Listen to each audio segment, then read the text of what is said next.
Hello and welcome to another Story Explained video. In this one we'll be looking at the story behind the amazing psychological horror game Visage. Never before have I played a horror game that had me on edge as much as this one, and it really invigorated the genre for me. However, underneath all the tension and pure fear is a story based on real life events which is just as deep and meaningful as it is terrifying.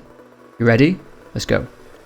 So at the start we see a man shoot 3 people, a woman and 2 children, and then turn the gun on themselves.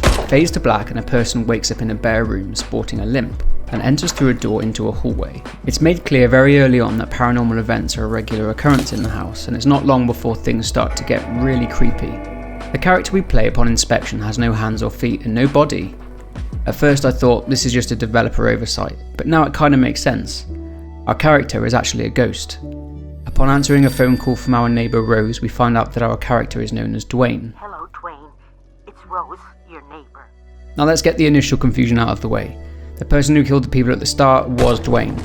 He killed his entire family and himself. This is partly mentioned on the radio at the start in the hallway. His name is Dwayne Anderson. His whole family. Essentially, Dwayne is trapped in purgatory, the place between life and a final death, if you like, and is trapped in the house as a spirit. What's more, Dwayne is being hunted and haunted by apparitions of the house's previous victims. The fact that Dwayne is a spirit has added weight when you factor in that every clock in the house is stuck at 3:33 AM and literally cannot move forward. 3:33 AM is widely known as the Devil's Hour, in which paranormal events occur tenfold. So the house featured in Visage is essentially what is described as a mansion. We see various iterations of the house during each chapter, which likely details the house's changing architecture throughout the years. It's located in Riversdale, Oregon, USA. In a comic book from one of the upstairs bedrooms which tells us of the neighbour Rose's backstory, we learn that 5 different groups lived in the house from the year 1961 up until 1985. 3 families and 2 single males. Lucy, her mother and father, occupied the house in 1961. Dolores, her husband George and their baby in 1962. Lewis Taylor in 1965. Raken Almatawa in 1970. And Dwayne Anderson and his family in 1985. So let's start at the 1960s. Lucy was a young girl who lived in the Visage house with her parents at the time of her death in the year 1961. She was an only child and a relatively normal girl at first, liking toys, drawing and tree houses. She then developed a friendship with a demon who would communicate with her through the TV. Eventually, Lucy killed her pet bird Pico under influence from the demon. As a result, her parents turned, albeit reluctantly, to medical treatments to fix her declining mental state. Her parents mention in the game that the doctors administered treatment through syringes, which Lucy's mother didn't like too much. I know all that, but who the hell prescribes syringes for a child? Eventually, Lucy stopped referring to her mother as mum, but then one day Lucy locked herself in the bathroom and literally ripped off her own jaw under the demon's influence, killing herself through blood loss as her parents desperately tried to get the door open. Dolores was a lady of elderly appearance who lived in the Visage house with her husband George and their baby at the time of their death. Dolores, after moving into the house, begins to suffer from dementia, bipolar, anxiety and paranoia. Her husband George tries to take care of Dolores, but this backfires, likely due to his misunderstanding of mental health treatments. Dolores' symptoms are aggravating. They tell me she's got symptoms of schizophrenia, bipolar disorder, psychosis, dementia and more. Dolores, as a result, becomes paranoid that George is up to something and thinks that he's trying to kill her using rat poison. I knew it. I'll show you, you damned scoundrel, what bread you're worth. She has violent episodes, sometimes attacking George and self-harming, eventually killing him in cold blood with 7 knives. Due to the guilt, she hangs herself. Now, Lewis is fairly mysterious, so we'll get to him a little bit later. Raken was an ex-rugby player with a tall, muscular appearance who lived in the house on his own at the time of his disappearance in 1970. Raken, after moving to the house, begins to suffer from a disorder called scopophobia, which is defined as an excessive fear or anxiety caused by the feeling of being watched or stared at. He developed a paranoia as a result. There you are, little piece of crap. You think you can get me that easily, huh? Nice try, you fucks! Raken is admitted to a psych ward after firing a weapon in his home. The neighbour Rose reported him.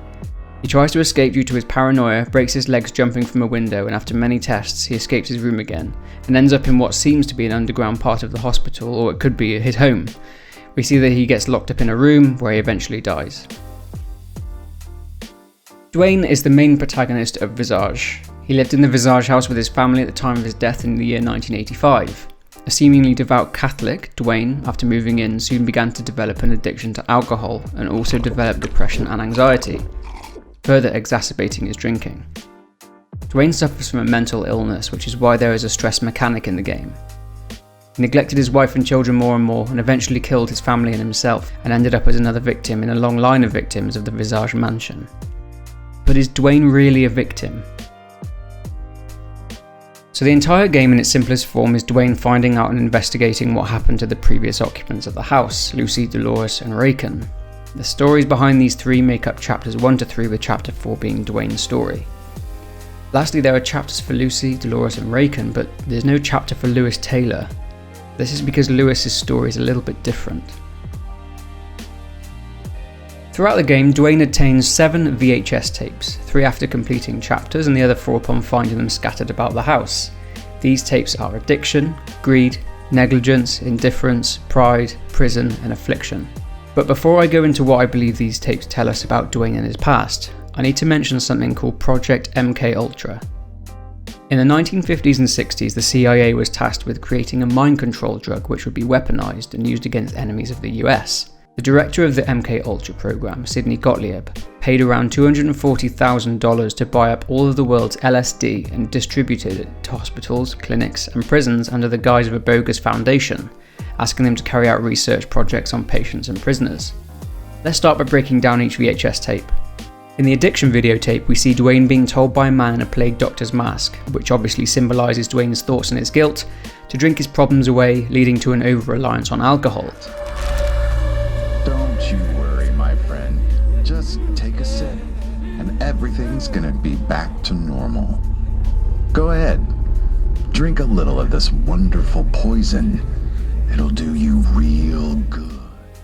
What developed this alcoholism? Well, what comes next might explain this. In the greed videotape, we see Dwayne signing a contract which simply says, "You don't give an F." See, it's my theory that Dwayne was involved in Project MKUltra and was working for the CIA.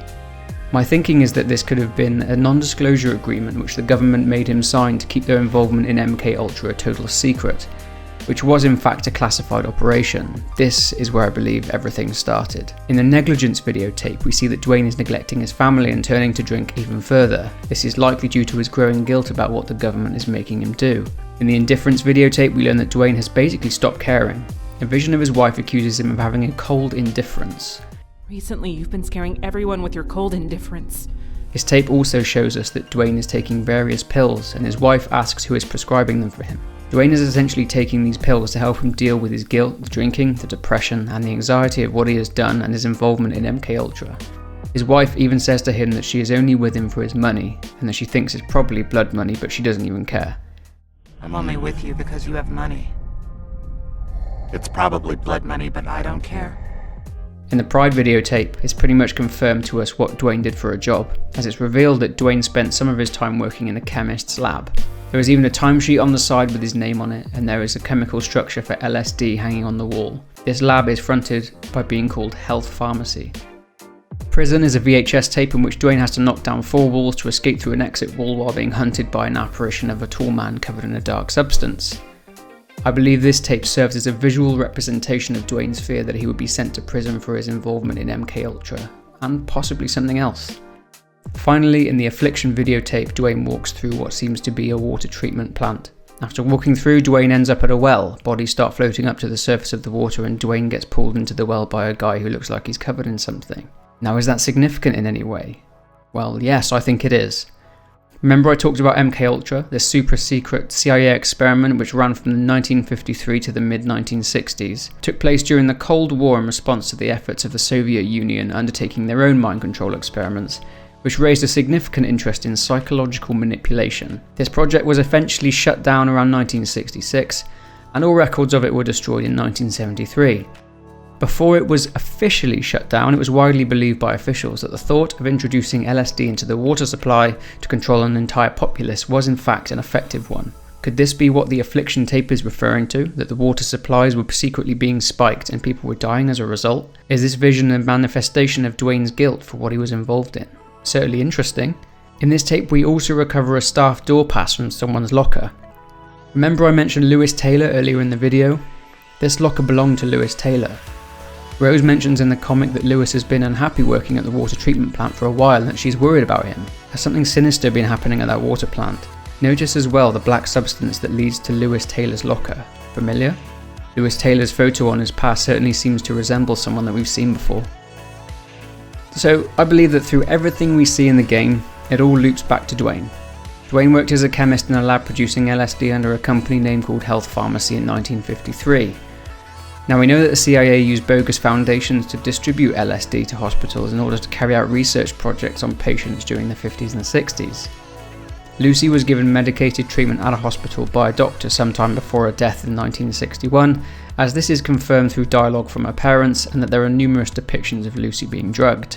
Dolores was evaluated for mental disorders before her death in 1962. She was suffering with dementia, but I do believe that she was being given LSD at the hospital, and as a result, she experienced other changing behaviours and developed other issues as a result. This, I believe, ties into the timeline of the MKUltra experiments, and they were essentially being administered LSD. Due to the location of the house, they'd likely both went to the same psych ward for treatment, the same psych ward that we visit in Raken's chapter. Lo and behold, both Lucy and Dolores' conditions worsened and they ended up killing themselves. MKUltra shut down in 1966, a year after the death of Lewis Taylor. I think Dwayne had an even bigger role in the MKUltra fiasco than we were actually led to believe. I think Dwayne was being manipulated by his higher-ups into carrying on secret work for the CIA, and I believe that they placed him at the water treatment plant under the guise of being an employee. His job? To spike the water supply for Riversdale. One problem. I believe Lewis Taylor found out what Dwayne was up to. Dwayne, with no other option, killed Lewis Taylor, likely drowning him. This explains why Lewis Taylor appears in the house as an apparition and haunts Dwayne. And finally, this leads us on to Raken. I believe the CIA covertly spiked Raken's water supply with LSD and bugged his house to watch him and surveil his behaviour. This was perfect for them, as Raken lived alone and there was no collateral. We meet Raken and get glimpses of his behaviour, his paranoia spiralling out of control. He thought he was being surveilled and watched, and he actually was. This is why in the Raken chapter, Through the Eyes of Dwayne, we experience it as if through the lens of a surveillance camera. It's because Raken was actually being monitored. When he fires his weapon at what appears to be an apparition of Lewis Taylor at the start of chapter 3, his neighbour Rose hears the shots and calls the police, probably more out of concern for her neighbour than anything else, and he is sectioned. He claims that someone broke into his home and bugged it, but police could find no evidence of a break-in. He claims that someone broke into his house and tried to strangle him, and that he used his firearm in an attempt to defend himself. What's weird is that there's nothing in the police report that indicates any break-in. This would indicate that someone gained access to the house, someone who had easy access to it and knew the layout. Raken mentions in the hospital that the medication they are giving him is making everything worse, and he is getting more and more paranoid and violent. It's not really clear what Dwayne is doing at this point in terms of work. He could be at the water treatment plant, and he could be working surveillance for the CIA, we simply don't know. But he knows Raken somehow. Raken even uses Dwayne's name, as did Dolores. Did Dwayne at some point work at the hospital in the psych ward, administering LSD to the patients? Certainly an interesting theory. In terms of MKUltra, it wasn't until 1977 that US Congress held a hearing and put a complete stop to it. At this point, the project was made public knowledge, but most of the individual records of people being used as experiments were destroyed. I think that Dwayne moved into the house after the program shut down around the year 1977 to be closer to his work. It's clear from the glimpses into Dwayne's life that he harbours massive guilt for his part in the experiments and the lives ruined as a result. He seems to be a devout Catholic and even has a confessional booth in his home. Dwayne probably felt that he couldn't leave the CIA or the project due to the fear of being silenced. After spiralling, Dwayne eventually succumbs to his guilt and depression and kills his entire family and himself. Dwayne wakes up in purgatory and has to live out the trauma of his 3 victims before he can find peace himself. I'm certain that this is how everything circles back to Dwayne and that he was involved in it all from the start. Where else would the vision of Dwayne's wife in the Indifference tape mention the exact way that Lucy, Dolores and Raken died? Moreover, if this person in the Plague Doctor mask symbolises Dwayne's guilt, why is Dwayne's guilt saying this as if he's the one that did it? Want me to stab you with 7 knives? Want me to rip the jaw off your ugly face? How about I break both your legs and leave you to rot in a cellar? You're a disgrace! Dwayne essentially played a part in all of their deaths, however small, and now needs to face up to it. When Raken is left to die in the cellar, someone mysterious wearing a suit shuts him in and locks the door. I'm not sure if I 100% believe this is Dwayne or not. It could be, but we'll never know. Anyway, that's my theory on what I think is the underlying story of this great game. If you enjoyed this video, please be sure to leave a thumbs up or a comment on your thoughts. Subscribe too so you don't miss out on any future content. Take care, and I'll see you in the next one.